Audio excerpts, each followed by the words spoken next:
జై తెలంగాణ. అందరికీ నమస్కారం.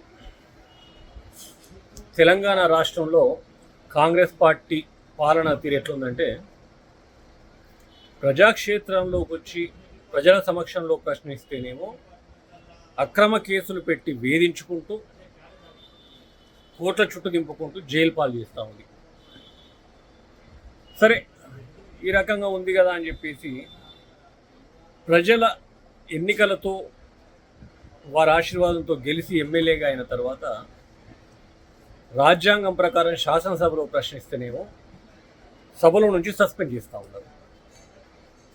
అంటే ఈ కాంగ్రెస్ పార్టీకి అక్రమ అరెస్టులు, వేధించుడు, పోలీసు దాడులు, జైళ్ళలో పెట్టడాలు, అరెస్టు తప్పితే అసెంబ్లీలో ప్రశ్నిస్తే సస్పెన్షన్లో తప్పితే ఇంకే పాలన చేతనైనా కనబడట్లేదు. వేరే వాళ్ళకి ఏది కనబడతలేదు సార్. అంటే వాళ్ళకున్నదల్లా, వాళ్ళు నమ్ముకున్నదల్లా అక్రమ అరెస్టును, అక్రమ కేసులను శాసనసభలో ప్రశ్నిస్తే సస్పెండ్ చేయడం. ఇదెక్కడి న్యాయం? ఇదెక్కడి రాజ్యాంగం? ఒక ప్రతిపక్ష పార్టీగా ప్రజలకు మద్దతుగా నిలబడ్డమే కదా. గత ప్రభుత్వం ఏం చేసింది, ఇప్పుడు మీ ప్రభుత్వం ఏం చేస్తూ ఉన్నది, ఎందుకు ఇంత అధోగతి పాలవుతా ఉన్నది, ఎందుకు ఇంత ఇబ్బంది పడుతూ ఉన్నారు ప్రజలు? దీనికి మీరు సమాధానం చెప్పండి. సమాధానం మీ దగ్గర ఉందా? ఈరోజు ప్రజలు పడుతున్న ఇబ్బందులకి ఏమైనా పరిష్కారాలు దొరుకుతాయని చెప్పేసి అసెంబ్లీలో ప్రశ్నిస్తే, కనీసం ఒక శాసనసభ్యుడు అన్నది మర్చిపోయి మేము చెప్పింది వినండి, మేము చెప్పినట్టు నడుచుకోండి, లేదంటే సస్పెండ్ చేస్తాం. ఇక ఈ మాత్రం దానికి అసెంబ్లీ ఎందుకు? అసెంబ్లీకి రావడం ఎందుకు? ప్రజలలో ప్రశ్నిస్తారేమో ఇక్కడ కేసులు పెట్టి వేధిస్తారు, అసెంబ్లీలో ప్రశ్నిస్తారేమో సస్పెండ్ చేస్తారు. ఎక్కడుంది మీకు న్యాయం? ఎక్కడుంది మీకు న్యాయం? ఎక్కడుంది నీతి? ఎక్కడుంది? ఏ రకంగా మిమ్మల్ని ఇంకా ప్రజలు నమ్ముతారని చెప్పేసి భావిస్తున్నారో సమాధానం చెప్పాల్సిన అవసరం రాష్ట్ర ముఖ్యమంత్రికి, రాష్ట్ర మంత్రివర్గానికి ఉంది. ఏ ఒక్క పథకాన్ని ఇప్పటి వరకు పూర్తి స్థాయిలో ఇంప్లిమెంట్ చేసిన పరిస్థితి రాష్ట్రంలో లేదు. ఉన్న పథకాలు ఊడగొట్టినటువంటి పరిస్థితిలో అసెంబ్లీ సాక్షిగా నిలదీస్తారు.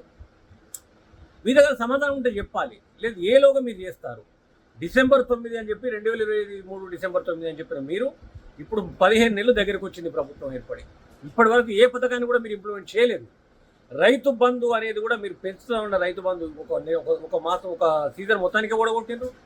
ఇంకొక సీజన్లో గతంలో కేసీఆర్ గారు పెట్టినటువంటి డబ్బులు అటు ఇటు ఇబ్బంది పెట్టించినారు. ఇప్పటి వరకు ఈ మార్చ్ ఎండింగ్ వచ్చింది, మార్చ్ ఎండింగ్ మధ్యలోకి వచ్చింది, ఇప్పటి వరకు ఎక్కడ కూడా ఎలాంటి రైతు బంధు పడలేదు పడలేదు. మరి ఏంటిది పరిస్థితి? అంటే మిమ్మల్ని ప్రశ్నిస్తే సమాధానం మీద సమాధానం లేదు, ఏమిట్లకి ఏం లేదు కదా. 1,50,000 కోట్ల అప్పు మాత్రం రేవంత్ రెడ్డి ఇప్పటికే చేసి పెట్టింది. వీటిపైన ప్రశ్నిస్తే సస్పెన్షన్లు అసెంబ్లీలో, అక్రమ కేసులు బయట. ఇదే తంతు మీద మీరు ఇంకెంతకాలం బతుకుతారో ప్రజలు కూడా అన్నింటినీ గమనిస్తూ ఉన్నారు క్షుణ్ణంగా. ఖచ్చితంగా ఏదో ఒక రోజు మీకు బుద్ధి చెప్పేటువంటి అవకాశం వాళ్ళ చేతికి వస్తుంది. చేతికి వచ్చిన రోజు ఇప్పటికే మిమ్మల్ని గ్రామాలలో నిలదీస్తూ ఉన్నారు, తరుముతూ ఉన్నారు గ్రామ పొలిమేలు దాటిదాకా. ఇంకా కొన్నాళ్ళైతే తెలంగాణ ఉద్యమానికి అడ్డుపడ్డ వాళ్ళు కానీ, వ్యతిరేకులు కానీ ఎవరైనా వస్తే మా గ్రామాలకు రావద్దని చెప్పేసి ఫ్లెక్సీలు పెట్టినట్టుగా ఇంకా కొన్ని రోజుల్లో ఈ దుష్ట పాలనలో ఉన్నటువంటి మంత్రులు కానీ, ముఖ్యమంత్రి కానీ మా గ్రామాలకు రావద్దని చెప్పేసి ఫ్లెక్సీలు పెట్టే రోజు దగ్గరకు వచ్చినట్టు కనబడతా ఉంది. ఇంత దుర్మార్గ పాలన, ఇంత దౌర్భాగ్య పాలన, ఇంత చేతగాని పాలన ఏదైనా ఉంది అంటే అది రేవంత్ రెడ్డి పాలన మాత్రమే. ఇప్పటికైనా సిగ్గు తెచ్చుకొని ప్రజాక్షేత్రంలో ప్రజలకు మద్దతుగా ప్రశ్నించే వారిపైన మీ అక్రమ కేసులు, మీ దాడులను, మీ పోలీసు వేధింపులను, మీ జైలుకు పంపడాలను ఆపండి. అదే రకంగా అసెంబ్లీలో ప్రశ్నిస్తే సమాధానం చెప్పండి. సమాధానం చెప్పలేకపోతే వాటిని సవరించుకొని చేస్తామనే విధంగా ముందుకు పోండి. కానీ మిమ్మల్ని అరెస్ట్ చేయడం, సభలో సస్పెండ్ చేయడం, మేము చెప్పినట్టు మాత్రమే నడుచుకోవాలనే దుర్మార్గ పాలన మీరు మానుకుంటే బాగుంటుంది అని చెప్పేసి తెలియజేస్తా ఉన్నాం.